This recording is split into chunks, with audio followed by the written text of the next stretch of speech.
Bienvenidos al Club de Cracks, patrocinado por Cueva Espacio Creativo, el mejor estudio del país para tus producciones de foto, video y podcast. Soy Ricardo Aparicio y en el Club de Cracks se exponen los secretos del éxito empresarial. Cada episodio presenta historias únicas de empresarios visionarios, quienes comparten sus conocimientos, desafíos superados y consejos prácticos. Así que síguenos y aprende cómo convertir tus ideas en empresas exitosas. Estamos hoy con José Yamatei. José, gracias por venir, gracias por tu tiempo. Bienvenido al Club de Cracks. Empezarnos contando un poco de ti y cuál es tu empresa. Hola Ricardo. Bueno, gracias por la invitación. Yo soy fundador de Aplaudo y pues básicamente nos dedicamos a hacer transformación digital en modelo de nearshoring para empresas en Estados Unidos. Ok, súper. ¿Cómo nace Aplaudo? ¿En qué año y con qué visión o idea nace? Pues mira, creo que esta es una parte bien interesante, ¿verdad? Quizás como emprendedor, como los emprendedores modernos, vea que ahora empiezan tal vez con un playbook un poco más elaborado.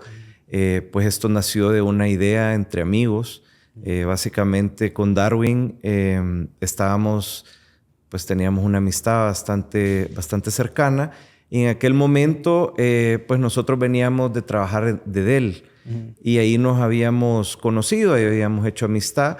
Y con el tiempo empezamos, pues salgo yo, sale él, sale Scott Kenyon, que era otro de los amigos del grupo, que básicamente nos empezamos a mover a diferentes empresas. En aquel momento, Scott fue el último que salió de la empresa y él se movió a una empresa en Austin que hacía aplicaciones para Android y iOS desde Austin.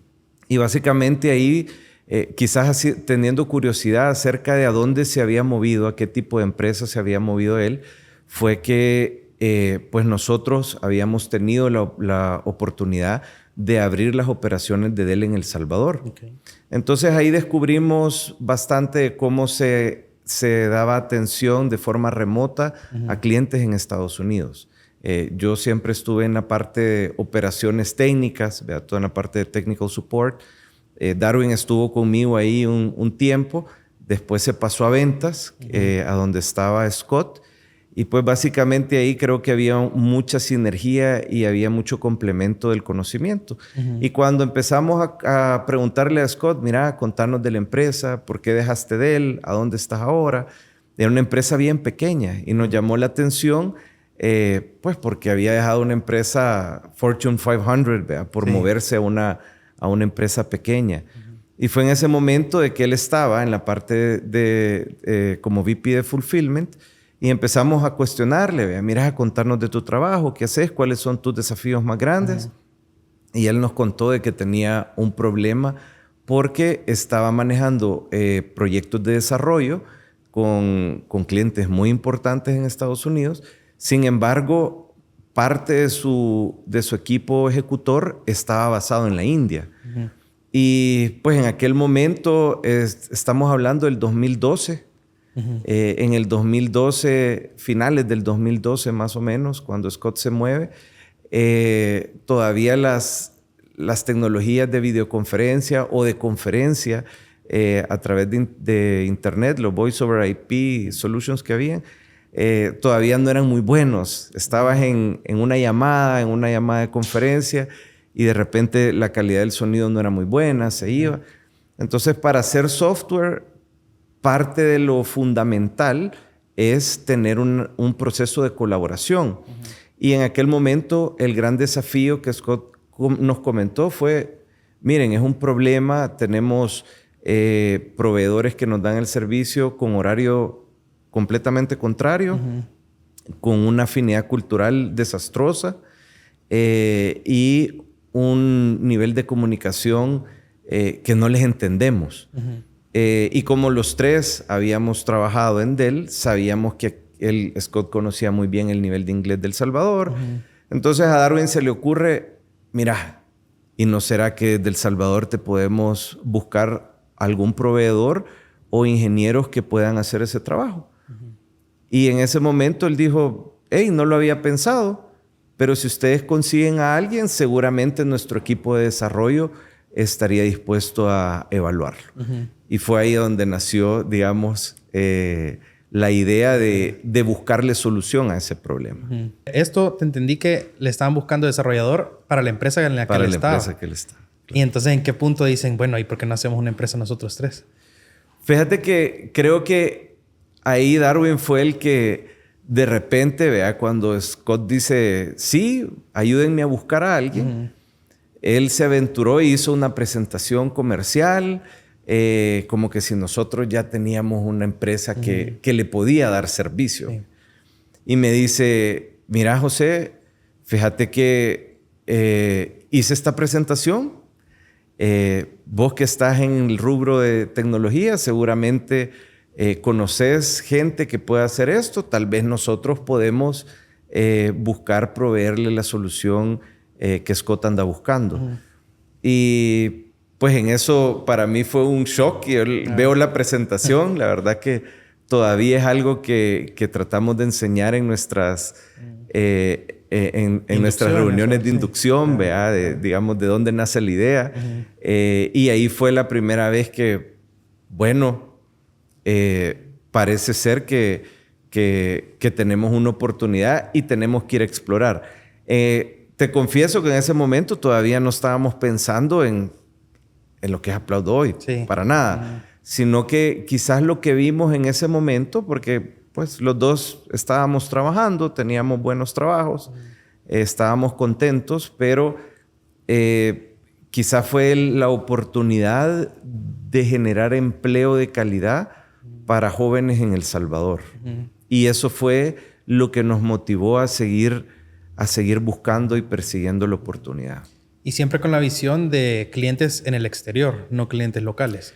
Fíjate que en ese momento era solventarle la necesidad que estaba teniendo esta empresa. Fue un tema circunstancial. Nosotros no estábamos en ese momento necesariamente buscando qué emprender. No teníamos un plan, sino que surgió una necesidad y de repente veamos si lo podemos solucionar. Y en ese momento nosotros no lo veíamos como pongamos una empresa y tengamos negocio y hagamos, sino que dijimos, hey, si estos jóvenes o estos profesionales pueden solventar de una mejor forma lo que esta empresa en la India les está solventando a esta empresa en Estados Unidos, pues seguramente vamos a estar impactando a nuestra comunidad y por ahí, y suerte, y nosotros nos quede algo para los chicles. Justo así decíamos, bueno, tal vez nos queda algo para poder disfrutar nosotros de ganancia, pero en ese momento la intención era completamente desinteresada. Era más que todo generar las oportunidades en el país. ¿Y qué servicios eran los que estaban tratando de encontrar para suplir las necesidades que les pidió? Bueno, esta empresa tenía su propuesta de valor era lo que ellos estaban haciendo, porque eran una startup. En ese momento tenían alrededor de 35, 40 empleados en el equipo. Pero ellos básicamente lo que habían visto, porque el iPhone no tenía mucho de haber salido al mercado, ellos empezaron a ver la evolución del iPhone y dijeron, hey, acaba de salir un device que lo cambió todo. Lo cambió todo y ya lo estamos viendo en los consumidores, la alta adopción de este dispositivo y cómo esto realmente está cambiando el mundo. Y seguramente Corporate Americas no va a ser tan bueno adoptando esta tecnología y les va a costar muchísimo a ellos desarrollar sus aplicaciones para poder servir tanto a sus clientes como a sus proveedores internamente. Entonces, pues van a necesitar de empresas terceras que tengan un buen nivel de ejecución, especializados en desarrollar aplicaciones móviles, tanto para Android como para iPhone, y poder potenciar sus negocios en ese espacio. Entonces, en ese momento, ellos solo hacían aplicaciones Android y iPhone. Entonces, buscaban ingenieros que les pudieran servir en sus proyectos para esas dos plataformas. Ok. ¿Y quién es el que sale con el nombre de Aplaudo? ¿A quién se le ocurrió? Fíjate que, bueno, esta es es otra historia. Vean, nosotros al principio no teníamos nada.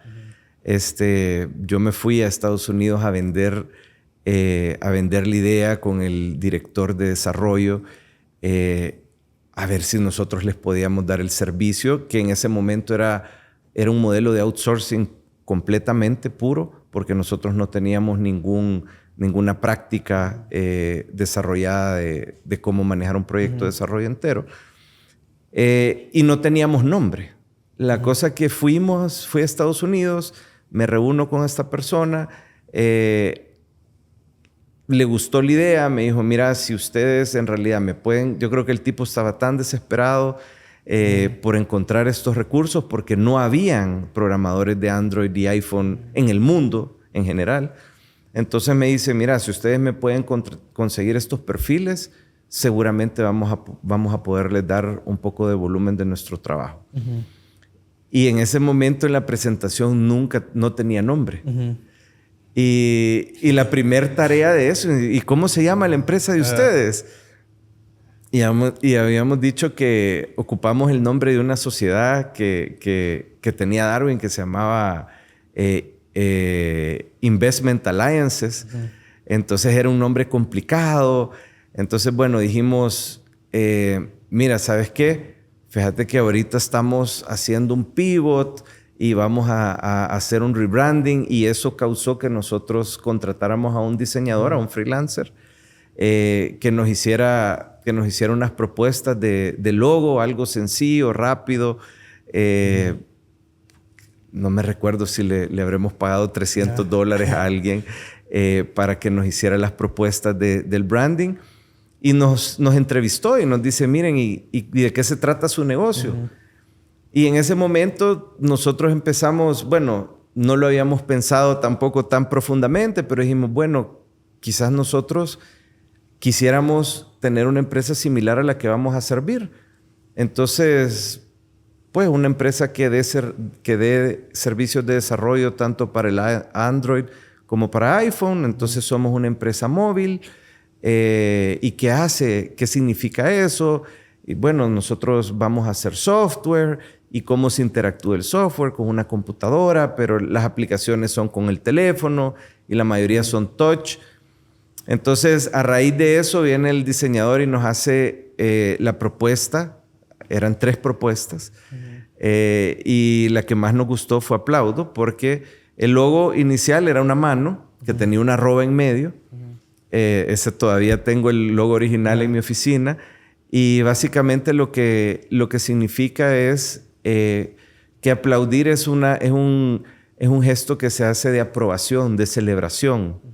Y pues nos entusiasmaba tanto lo que estábamos haciendo que sentíamos que eso básicamente llenaba mucho el concepto de lo que estábamos creando, porque era algo nuevo, extremadamente divertido.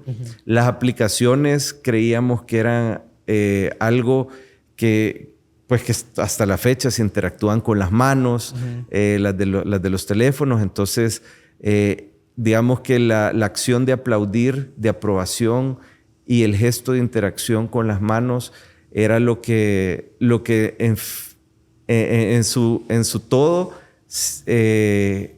llenaba la necesidad de lo que buscábamos. Aparte de que aplaudo es una palabra derivada del latín, que eso era algo bien importante, que nosotros queríamos que tuviera una pronunciación similar y no fuera difícil de entender para alguien en Norteamérica. Sí. Entonces, hay 7 idiomas diferentes en los que aplaudo se pronuncia básicamente igual. Ok, qué cool.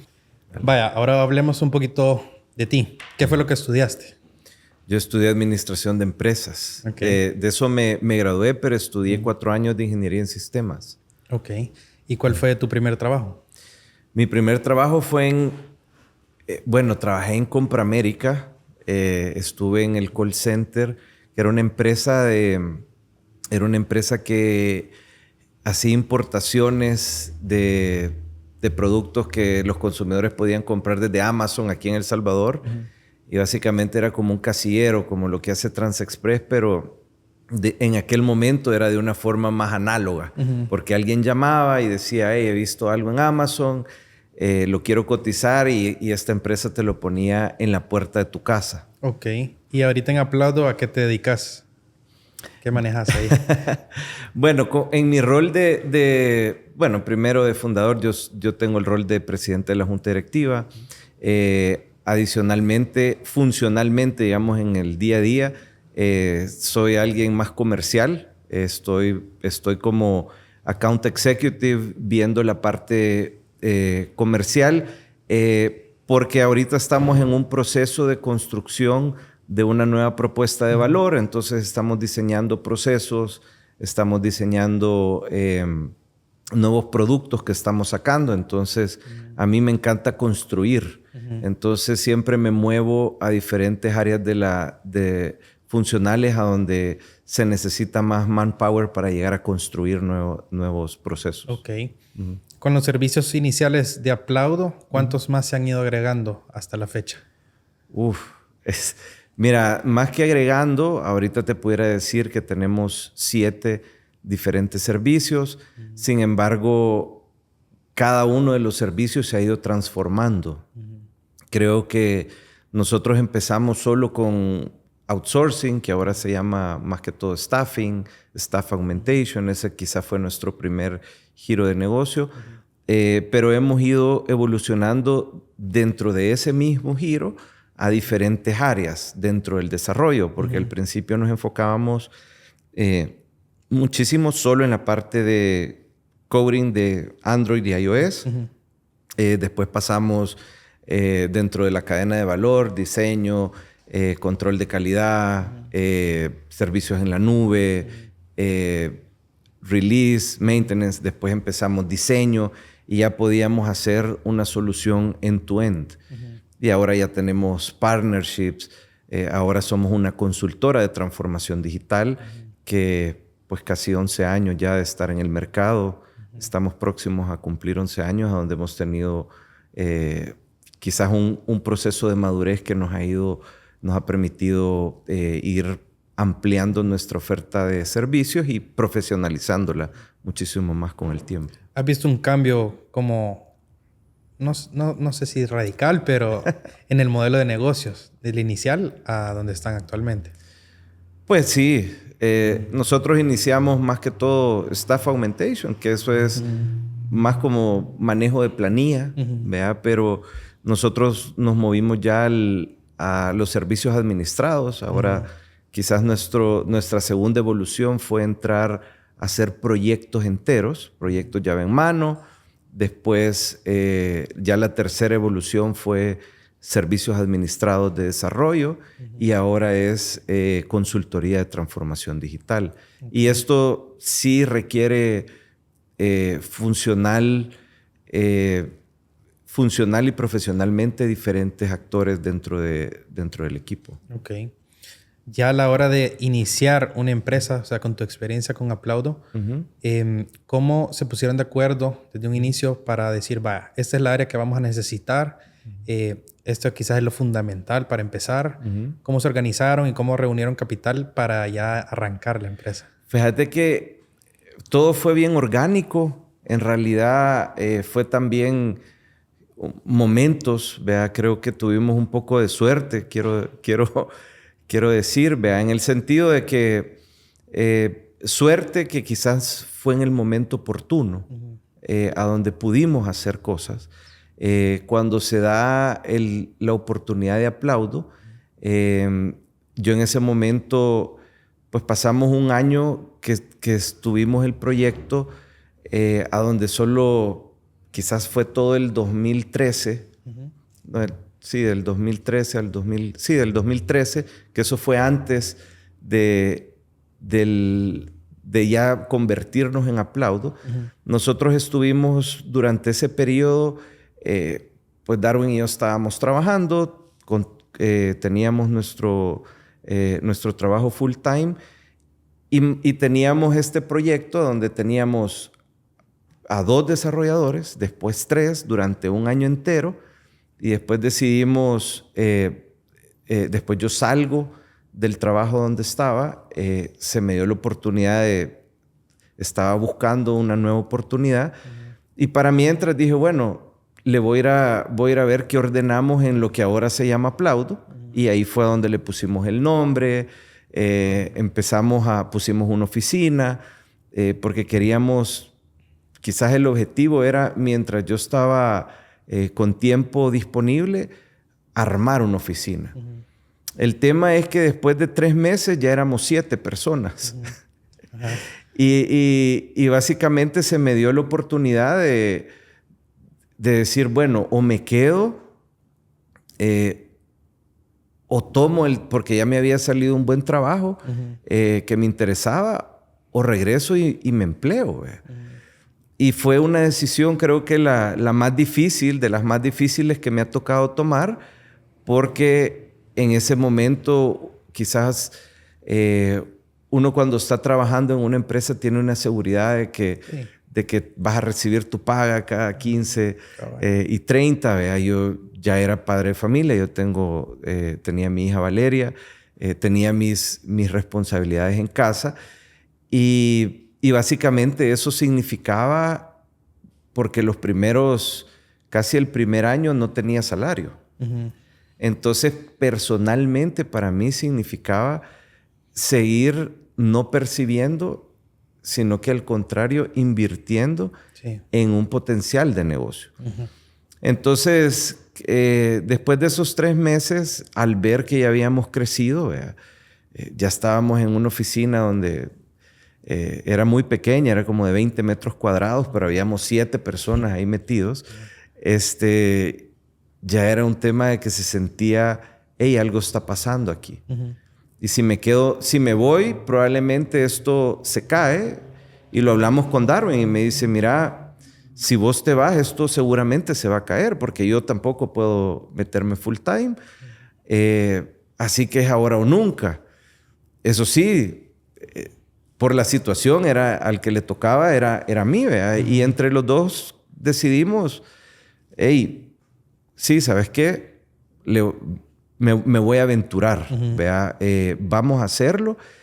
Y así inició, digamos, el proyecto hasta que llegamos a más o menos 40. Creo que éramos entre 35 y 40, que ya la empresa podía, ya obviamente habíamos crecido, entonces ya Darwin podía unirse tiempo completo también para los dos tener un trabajo remunerado con un salario semidecente, ¿verdad? Adentro de nuestro propio emprendimiento. Y en todo esto, Scott también ya estaba involucrado, o seguía fuera. Fíjate que Scott siempre siguió, digamos que él fue un socio que estuvo involucrado a nivel de junta directiva durante el tiempo.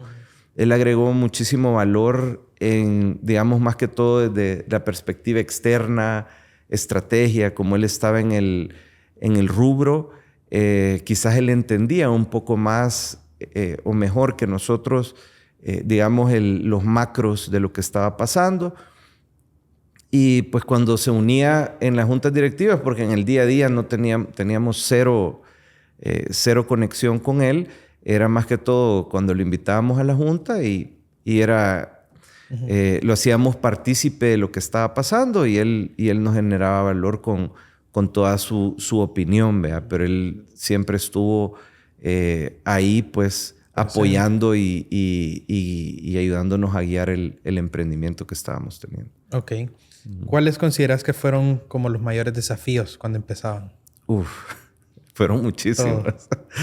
Fueron muchísimos, pero yo creo que el más difícil fue aprender a vender. Vea, ese sigue siendo un desafío hasta la fecha. Yo creo que todas las empresas que estamos en el rubro de nearshoring, hay muchísimas que quieren ser nearshore.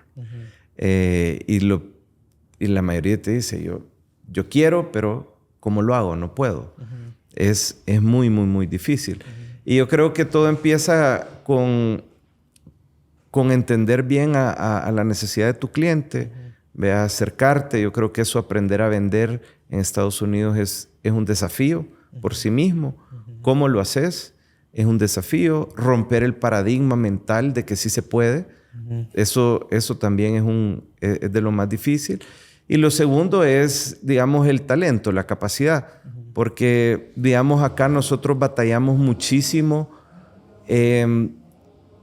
y es una realidad de nuestro país, ¿verdad? Que seguimos batallando con que los profesionales que tenemos a veces no se creen que están al nivel. Sí. Entonces, de repente, es un poco difícil creerse que tenemos la capacidad de dar el servicio a empresas de clase mundial. ¿Verdad? En Aplaudo nosotros hemos tenido la oportunidad de trabajar en proyectos espectaculares, ¿verdad? Que de repente ni te lo crees, ¿verdad? Pero hemos estado haciendo la aplicación móvil de Fox, por ejemplo. Hemos estado en aplicaciones móviles de NBC para las Olimpiadas. Somos el equipo digital de Miami Heat, ¿verdad? Les hemos hecho no solo la aplicación para el manejo del equipo, sino que para el manejo de su estadio. Con los Golden State Warriors trabajamos con los 2 equipos más ganadores de la NBA de los tiempos modernos. Y así te pudiera seguir nombrando proyectos espectaculares, ¿verdad? Que de repente a veces hay mucho temor de que a veces los profesionales no se creen que están a la altura de poder llevar ese tipo de proyectos. Y algunos creen que la única forma de hacerlo es si una empresa basada en Estados Unidos les da el empleo. Entonces, de repente el poder demostrar, ¿verdad? Que nosotros, pues con emprendedores salvadoreños, con equipo de liderazgo salvadoreño, ¿verdad? Hemos logrado todos estos milestones en el tiempo. Para nosotros es una validación muy importante. Y no solo para nosotros, sino que para El Salvador, ¿verdad? Para otros jóvenes que poco a poco se les ha ido quitando el miedo y ahora vemos un cambio de actitud que hace 10 años era bastante evidente. ¿Verdad? Ahora creo que después de la pandemia se ha democratizado muchísimo más el tema, pero sigue siendo una dificultad a nivel nacional, ¿verdad? Que nosotros pues tratamos de alguna forma dar charlas y motivar a jóvenes y compartir los casos de éxito de que esto se puede. Ahorita que mencionaste lo de la pandemia, varios invitados que han venido aquí también mencionan esa parte de la pandemia. Sí. ¿Cómo manejaron ustedes la pandemia? Mira, siento que nosotros siempre hemos sido un grupo, quizás con Darwin, parte de nuestras características era que nosotros veníamos de trabajar en empresa privada y ya teníamos puestos gerenciales que nos obligaba a generar planes, tener quizás una parte bastante de estructura corporativa. Y lo que nosotros aspirábamos desde el inicio era, ya cuando definimos nuestro plan, cuando dijimos, bueno, ya sabíamos lo que teníamos, a lo que nos estábamos metiendo, parte de los objetivos era crear una empresa que fuera resiliente y que dependiera más de procesos que de personas. Y las situaciones, mientras tú tienes un enfoque de negocio correcto, la empresa se va a gestionar y se va a adaptar a las condiciones en ese momento. Y nosotros empezamos a ver, recuerdo las noticias, empezamos a ver que estaban cerrando, que Italia estaba en un caos bastante profundo, en una crisis, ya era algo insostenible. Empezaban a platicar de cerrar fronteras y cerrar aeropuertos. Entonces, en ese momento nosotros dijimos, esto viene. Y lo que tenemos que hacer es prepararnos. No hay nada más. Recuerdo que Darwin consiguió un framework de Bain, que lo encontró en internet, a donde básicamente ya estas consultoras estaban compartiendo recomendaciones de cómo se debería de preparar uno a nivel corporativo para afrontar una crisis de esta magnitud, que era completamente sin precedentes. Y justo fue lo que empezamos a hacer. Agarramos la presentación que estaba online y empezamos a a trabajarla y hacer planes por cada uno de los aspectos que estaba dictando el plan estratégico. Y en eso, pues, de verdad creo que la pandemia a nosotros, lejos de impactarnos negativamente, fue una oportunidad de evolución a un siguiente nivel. Hasta cierto punto de demostrar que lo que hacían no era afectado por una pandemia. Pues, exactamente. ¿vea? Ok, qué chivo. Personalmente, a ti, ¿qué sentís lo que más te costó cuando estabas iniciando en la empresa? ¿Qué fue lo que más me costó? Mira, yo creo que a cualquier emprendedor, yo creo que con lo que se batalla todos los días, creo que es bien natural estar en una organización que dicta prioridades y dicta ritmo. Pero al inicio es un poco difícil autogestionar esa velocidad y ese ritmo. De repente uno mentalmente está resolviendo un trabajo y si lo estás haciendo bien y si lo puedes hacer mañana y si puedes administrar tu tiempo, de repente puedes entrar fácilmente en un modo de comodidad. Vea que eso no está siguiendo a nadie, nadie te está mandando. Vea, yo creo que yo a veces se lo comparto a los equipos y les digo, hey, a veces ser líder es como ser papá, vea, que uno de repente solo tiene el rol y tiene que afrontarlo y empezar a liderar a alguien más. Cuando naturalmente tú venías siendo liderado por alguien más. Entonces, en los primeros días, marcar ese ritmo de qué tan exigentes íbamos a ser, cuáles eran las metas que nos íbamos a poner, qué tan rápido, cómo las íbamos a medir, cómo nos íbamos nosotros mismos a, digamos, como solo yo estaba metido en el día a día del negocio, en ese primer casi 2 años, en los primeros 2 años, yo recuerdo que me servía muchísimo que Darwin estuviera fuera, porque de cierta forma podía tener una opinión externa de que si lo que estábamos haciendo internamente estaba bien o estaba mal, Entonces creo que eso fue intrínsecamente algo que nos ayudó muchísimo. Y al inicio lo que más contrataban eran desarrolladores. Desarrolladores, sí. Y tú hasta cierto punto tenías conocimiento de toda esta parte de desarrollo. Fíjate que desarrollo no. O sea, yo pues estudié administración, estudié 4 años de ingeniería en sistemas, llevé materias de programación, pero no era mi fuerte. El nivel de ingenieros y profesionales que tuvimos desde el inicio de Aplaudo era muy alto. Ya eran personas que tenían un nivel que no estaba dentro de mis capacidades técnicas, digamos, poder liderar.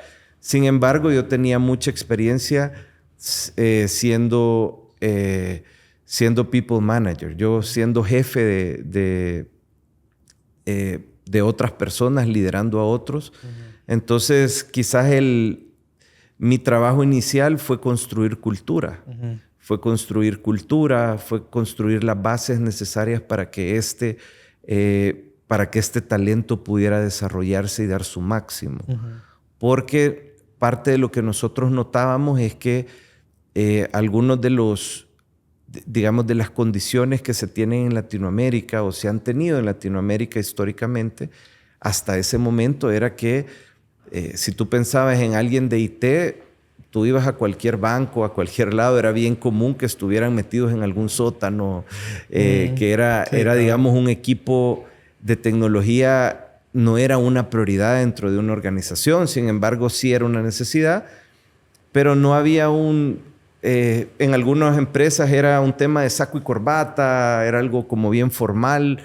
Estaban los dos extremos, ¿vea? O estabas ahí al nivel de saco y corbata súper formal, o estabas al nivel de probablemente estar en algún sótano, ¿vea? A donde no había mucha interacción. Entonces, el entender que este talento en realidad son jóvenes con una capacidad de creatividad muy alta, que fue algo que nosotros entendimos rápidamente. Dijimos, hey, estos developers se parecen más a un pintor de arte que básicamente que a un ejecutivo de banco. Uh-huh. ¿Por qué? Porque utilizan muchísimo su parte creativa del cerebro. Necesitan mucha inspiración para poder resolver estos problemas. Los desafíos diarios. El nivel de fatiga mental es muy alta. Entonces, tenemos que crear las condiciones y el ambiente a donde ellos se sientan a gustos para poder afrontar, digamos, los retos del desarrollo. Y esa fue, digamos, la semilla que creo que fue parte de lo que nos llevó bastante al éxito desde un inicio. El desarrollo de esa cultura. Sí. ¿Y cómo manejaste tú el desarrollo? ¿Agarraste alguna idea de alguna empresa que admirabas o cómo decidiste ir desarrollando esa cultura? Fíjate que nosotros tuvimos la bendición de haber trabajado en Dell. Uh-huh. Y Dell, en realidad, a mí personalmente, en mí invirtió muchísimo en el tema de formación como gerente. Uh-huh. Entonces, mi desarrollo gerencial venía con un componente de cultura bastante fuerte. Creo que la inversión que hizo Dell en El Salvador fue muy significativa porque no solo vino a abrir operaciones, sino que vino a abrir operaciones y capacitó muchísimo. Yo creo que todos los que tuvimos la oportunidad de estar ahí desde el inicio, que pues creo que lo demás es historia, la mayoría que estuvimos desde el inicio ahora están liderando casi que la mayoría de las empresas en el sector de BPO en El Salvador. Uh-huh. Y en la región. Pero tuvimos la oportunidad de haber conocido cuál es el deber ser, uh-huh. Cómo se construye una cultura de alto rendimiento, cómo se construye un ambiente laboral favorable para el desarrollo de los equipos, ¿verdad? Entonces, para mí fue bastante obvio. O sea, ya estaba ahí, ¿verdad? Creo que había estado del otro lado, ¿verdad? Había sido colaborador. Sabía lo que no me gustaba, lo que apreciaba, lo que no apreciaba.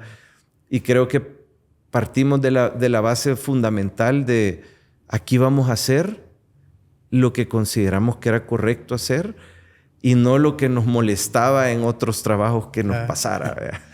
Entonces, creo que seguir ese lineamiento de qué era eso, fue parte fundamental también de la construcción de la cultura. Uh-huh. Ok. Y si le preguntaras a algún colaborador de Aplaudo qué es lo que más le gusta de la cultura de la empresa, ¿qué crees que te diría? Pues yo creo que es la gente, uh-huh. El tipo de gente. La verdad que la cultura empresarial para mí es un cliché, uh-huh. Porque una empresa, una entidad no tiene cultura. Uh-huh. Tiene gente. Y la cultura se basa en los valores de la gente. Entonces es algo personal. ¿Verdad? Si tú me dices, mira, la cultura de un país a otro puede ser muy diferente, uh-huh. Pero es por los valores. Sí. O sea, yo me recuerdo que en los inicios de Aplaudo, yo hacía una analogía con otras ciudades en el mundo. ¿Verdad? Bueno, en aquel momento, hace 10, 12 años, nosotros, si te acordás, el centro histórico era muy diferente. Sí. Era muy diferente a lo que tenemos ahora. Sí. Y para mí era, hey, ¿cómo es posible de que, digamos, nosotros estamos en El Salvador, ¿verdad? Y tú vas al centro histórico en aquel momento y ibas al centro y era un basurero, era un mercado. Pero tú agarrabas a un salvadoreño que estaba ahí en el centro histórico y lo llevabas a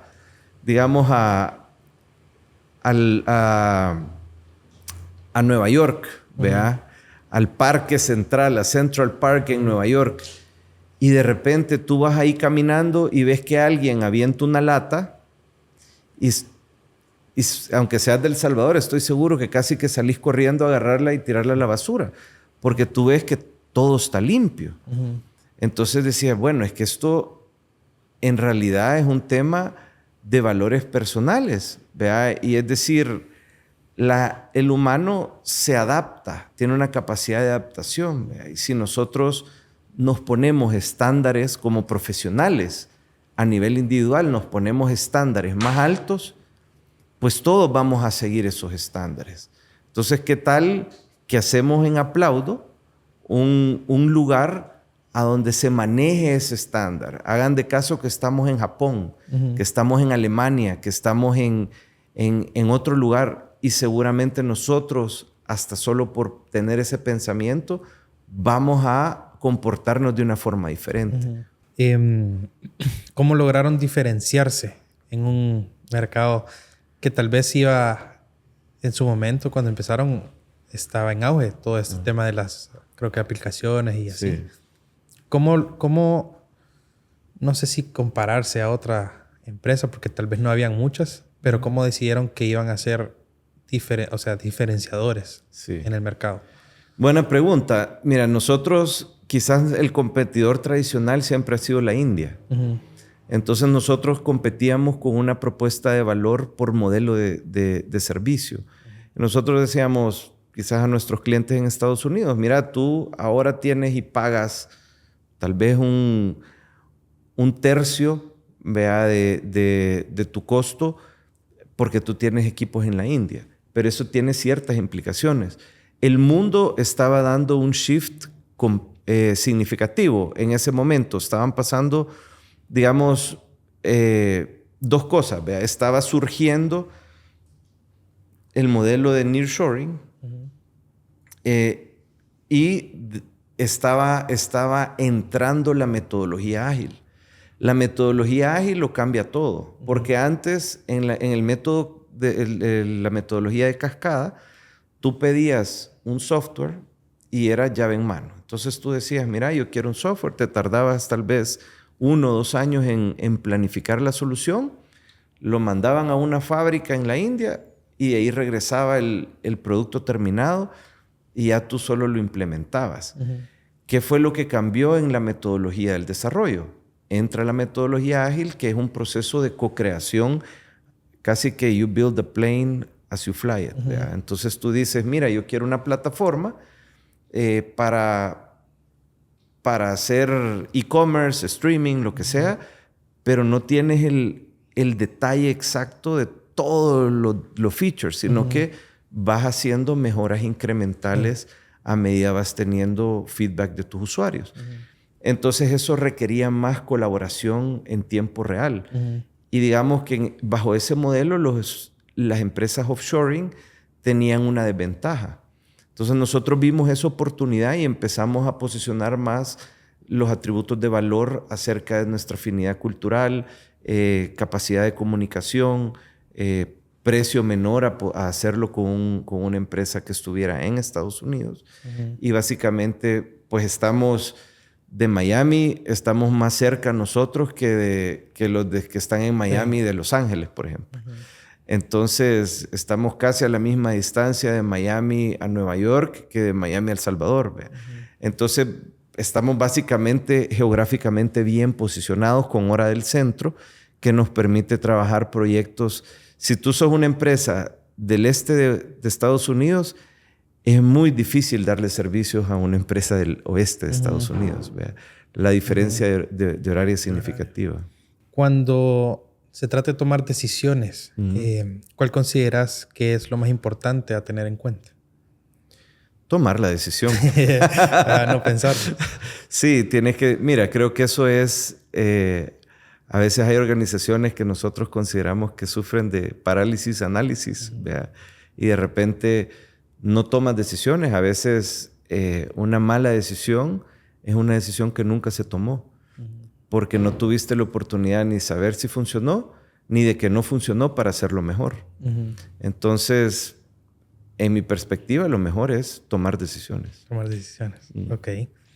Para ti, ¿cuál es la habilidad más importante que un empresario debe tener? Para mí creo que es la gana de ser curioso y aprender. Vea, creo que afrontarse en la situación en la que nadie te da feedback. Si tú sos un empresario, son pocas las personas o ninguna la que se acerca y te dice lo que estás haciendo bien y lo que estás haciendo mal. Creo que cualquier persona abajo de un líder de la empresa tiene esa oportunidad, ¿verdad? Donde tiene un jefe o alguien que le dice, mira, esto estás haciendo bien, esto estás haciendo mal. Y yo creo que el poder de alguna forma discernir en eso es importante, y la otra es saber que uno no lo sabe todo. ¿Verdad? Y en Aplaudo hay alguien que te diga, mira, José, esto tal vez no lo estás haciendo bien. Mira, yo creo que sí. Yo tengo algunas personas a las que le hago la pregunta. Hay personas del equipo que me regañan. Pero sí, yo creo que en general existe un poco de eso, no tanto como yo quisiera. ¿Verdad? Te soy honesto, no tanto. Lucho bastante con eso. Es algo bien natural, ¿verdad? Pero hay que aprender a vivir y estar siempre constante en esa parte. En mi caso, tengo la bendición de tener socios, ¿verdad? Scott, que ahora sí está incorporado a nivel operativo en la empresa. Con él tenemos conversaciones. Históricamente, pues con Darwin tuvimos entre los dos, ¿verdad? Nos dábamos feedback el uno al otro, y eso era muy importante para nosotros poder ir regulándonos y creciendo, ¿verdad? Cuando inicias una empresa, en el caso de Aplaudo, ¿cómo decidís? Creo que en Aplaudo era bastante obvio que desarrolladores tenían que contratar, pero ¿cómo llegas al punto de decir, creo que esta va a ser una de las ramas más importantes que vamos a tener que contratar primero? Mira, yo creo que ese comentario que acabas de hacer lo voy a desafiar. Con el periódico del lunes, lo que pasó el domingo es obvio. Creo que son simplemente planes que se van desarrollando. Nosotros quizás en el tema de planeación estratégica hemos sido bien disciplinados en el hecho de ir haciendo inversiones en las que nos ha ido bien y las que nos ha ido mal. Ha venido con una tesis de inversión, ¿verdad? Entonces nosotros hacemos la planificación estratégica y decimos, mira, vamos a hacer estas inversiones por este motivo, porque queremos desarrollar este producto, porque queremos desarrollar este skill set, y hacia adelante, ¿verdad? Y si no funciona, pues tenemos que tener el stop loss de decir, bueno, esto no funcionó, matémoslo y hacia adelante, ¿verdad? Hagamos otra cosa. Ok. Cuando se trata de invertir dinero, cuando estás creando una empresa, ¿cuál consideras que es la mejor manera de hacerlo? Yo creo que la mejor forma de hacerlo es buscar quizás una forma pequeña de poder probar que la inversión puede funcionar. Hay algunas cosas que son no regrets, por ejemplo. Ahora que estamos en el mundo de AI, por ejemplo, había que invertir para implementar AI en toda la empresa y hay que hacerlo. ¿En qué beneficio vamos a obtener? Yo creo que ahorita no hay una empresa que te pueda decir, mira, si yo le meto $100 a AI, voy a retornar 120 o 200. Todavía es bien incierto. Sin embargo, tenés que hacerlo. Hay otras inversiones que son un poco más calculadas, a donde tú dices, bueno, mira, yo espero X demanda de esto y lo vamos a hacer. Entonces, el cómo es, bueno, mira, ¿sabes qué? Vamos a hacer una estrategia de hacer un MVP de lo que queremos hacer, a ver cómo nos va, si vemos tracción, pues lo hacemos. Y hay otras que quisiéramos utilizar esa metodología, pero de repente tú luchas todo el tiempo con la velocidad.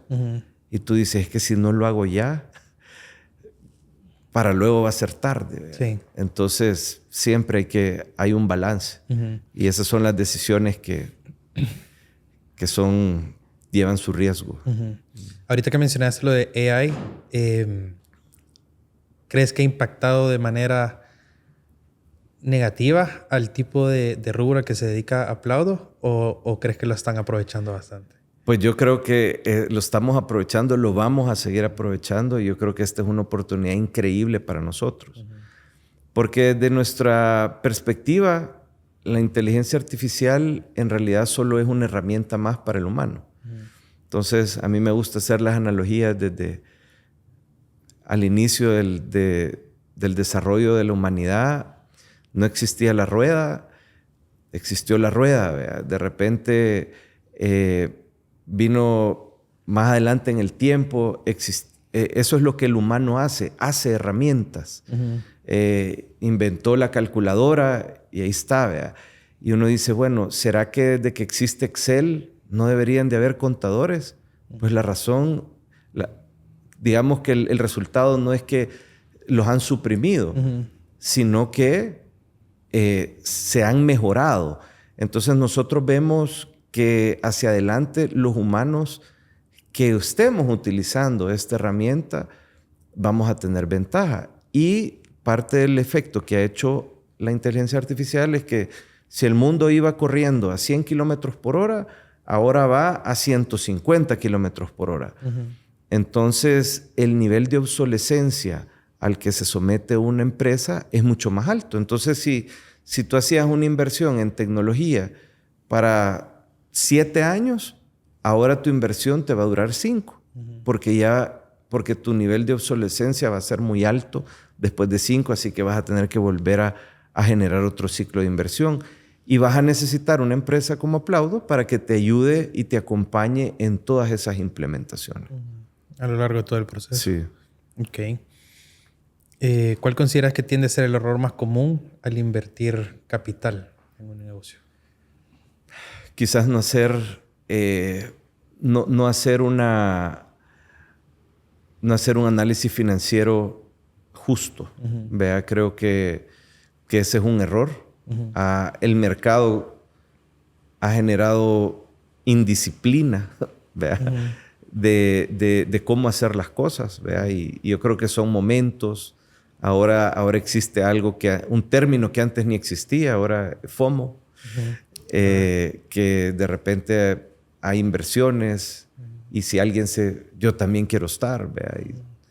Y eso genera básicamente un mal análisis. Ok. Ya cuando ves que empieza a crecer Aplaudo, ¿cómo empezás a manejar, digamos, la situación como para que no se te salga de las riendas? O sea, creo que viste que empezó a escalar a un ritmo bastante rápido. ¿Cómo manejas cuando tu empresa crece rápido para que todo lo trates de mantener como dentro del control a toda la medida posible? Mira, no te quiero hablar desde una posición de que lo tenemos resuelto o que no cometemos errores, porque creo que sería un gravísimo error. Si bien es cierto, hemos tenido éxito, pero hemos cometido muchos errores. La única diferencia es que hemos cometido más aciertos que errores, pero no creo que hay una... no te puedo decir que quizás Aplaudo tiene una solución, vea, que sea universal. Te puedo decir lo que estamos haciendo ahorita para mitigar, porque sí hemos tenido errores. Creo yo que en el pasado hemos sufrido consecuencias del crecimiento acelerado. Eso nos ha hecho estar en algunos momentos en situaciones con un gran desafío, pero nos hemos recuperado. Y yo creo que el hecho de tener un enfoque a los fundamentales es esencial. Vea, creo que pues parte de lo que ocasionó la pandemia fue un crecimiento acelerado, desmedido, vea, de muchas industrias, incluyendo la nuestra, en la cual quizás los indicadores te están llevando para un rumbo de mucho riesgo. Y el hecho de quitarle el foco, digamos, a los fundamentales es lo que de repente te puede poner en riesgo cualquier negocio. Para un emprendedor que desconozca el mundo bueno, no el mundo, pero el concepto de levantar capital, Ajá. ¿cómo lo podrías guiar para que entienda o cuáles son los pasos para levantar capital o hacer una ronda de inversión? Mira, yo creo que yo asesoro a algunos emprendedores, me gusta muchísimo hacer ese mentoring. Creo que en la parte de cómo un emprendedor tiene que pasar por ese proceso, primero tiene que autocapacitarse, porque hay muchos cursos de emprendedurismo que te guían por un proceso de cuál es el proceso de levantamiento de capital, cuáles deberían de ser tus fuentes de financiamiento en las diferentes etapas de tu negocio. Aquí en El Salvador existen pocas fuentes de capitalización, digamos, comparado con los mercados más desarrollados en cuanto al mundo de emprendedurismo. Sin embargo, sí lo hay. Y es como todo, siempre hay una competencia en la que tienes que poner muchísimo énfasis en el nivel de profesionalismo con el que tú estás proyectando tu idea. Siempre empezando desde el éxito hacia atrás, a decir, mira, ¿por qué esto puede ser una idea gigantesca? ¿Cuál es la oportunidad? Y regresar al cómo tú vas a solventar ese problema o esa oportunidad que hay para llegar y construir esa solución gigantesca que tiene potencial. ¿Cómo fomentas la innovación y la adaptación continua en Aplaudo? Pues mira, yo creo que eso es parte de un ADN, ¿verdad? Que tú tienes que seguir impulsando, estar a la vanguardia, informado. Creo que la cultura de estar informado de todo lo que está pasando es muy importante. ¿Cómo puedes estar haciendo benchmark? Nosotros hacemos un benchmark con empresas similares, empresas que admiramos mucho, que son como un norte para nosotros y decimos, bueno, yo quisiera ser como esa empresa. ¿Qué es lo que esa empresa está haciendo? ¿Hacia dónde se está moviendo? ¿Por qué? Ese estudio de ir a entender cómo lo están haciendo, qué han hecho, nos ayuda a nosotros poder de alguna forma aprender e implementar esos tipos de sistemas que te ayudan a innovar constantemente. ¿Dónde ves Aplaudo de aquí a 5 o 10 años? Mira, Aplaudo creo que tiene un gran potencial. En nuestra región hay pocas empresas que tienen un enfoque de nearshoring puro, que tienen un talento como el nuestro, que está 100% habilitado para dar servicios de forma remota a clientes en Estados Unidos en el modelo nearshoring. Y creo que Aplaudo hoy día tiene la facultad de poderse convertir en una plataforma que consolide otras empresas que estén dentro del mismo rubro para potenciar su crecimiento inorgánico y generar una propuesta de valor todavía más grande para los clientes. Entonces, Aplaudo yo lo veo como una empresa que tiene el potencial de crecer orgánicamente, de forma sostenida arriba de doble dígito y potencialmente de forma inorgánica de triple dígito, de forma sostenida con una estrategia de M&A bastante fuerte. ¿Qué tan drástico fue el cambio cuando ya Darwin, que en paz descanse, ya no está en la empresa? ¿Cómo decide la empresa tomar ese impacto y cómo sigue adelante después de ese impacto? Mira, esto pues es todavía difícil de hablarlo, ¿vea? Porque sí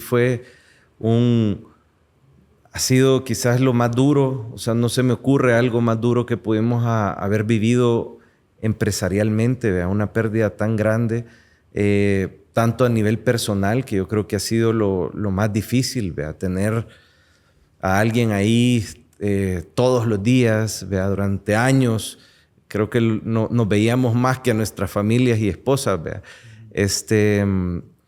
Pero dentro de eso, o sea, quedaba o sea, creo que la misión cumplida. Vea que nosotros siempre tuvimos la visión de haber construido una empresa resiliente que se gestionara como una corporación más que como una empresa familiar o que dependiera tanto de él como de mí, ¿vea?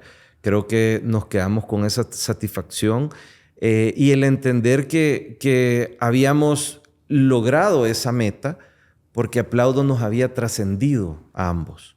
Ya era una empresa que la mayoría de clientes más grandes que tenemos, pues creo que ni enterados, ¿verdad? Suena frío decirlo, ¿verdad? Pero ya era una realidad, ¿verdad?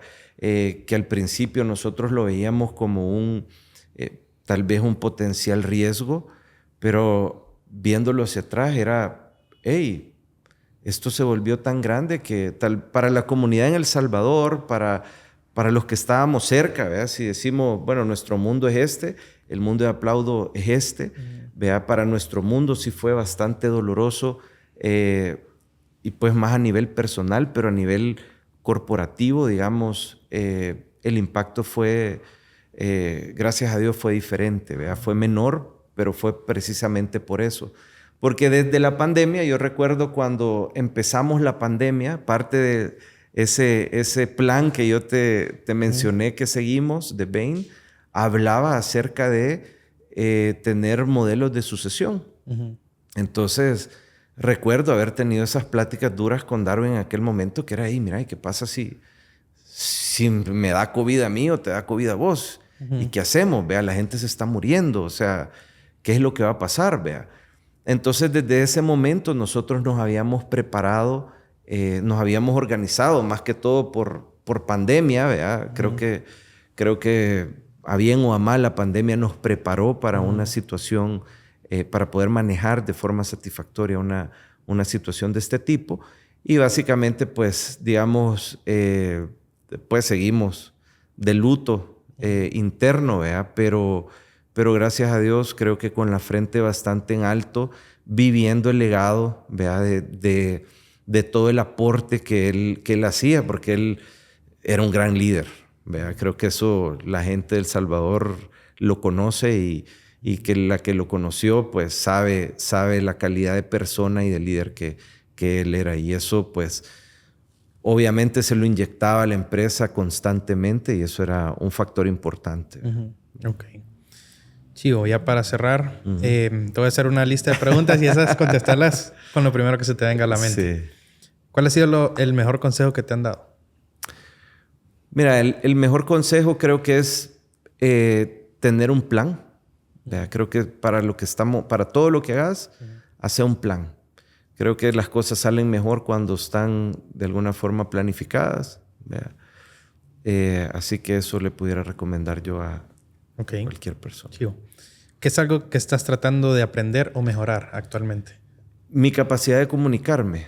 Yo tradicionalmente he sido un poco más behind the scenes. Creo que desde la ausencia de Darwin pues me ha tocado el reto de salir un poco más y ponerme más como este tipo de ejercicios y pues lo estoy afrontando como un reto para mí. Ok, qué bueno.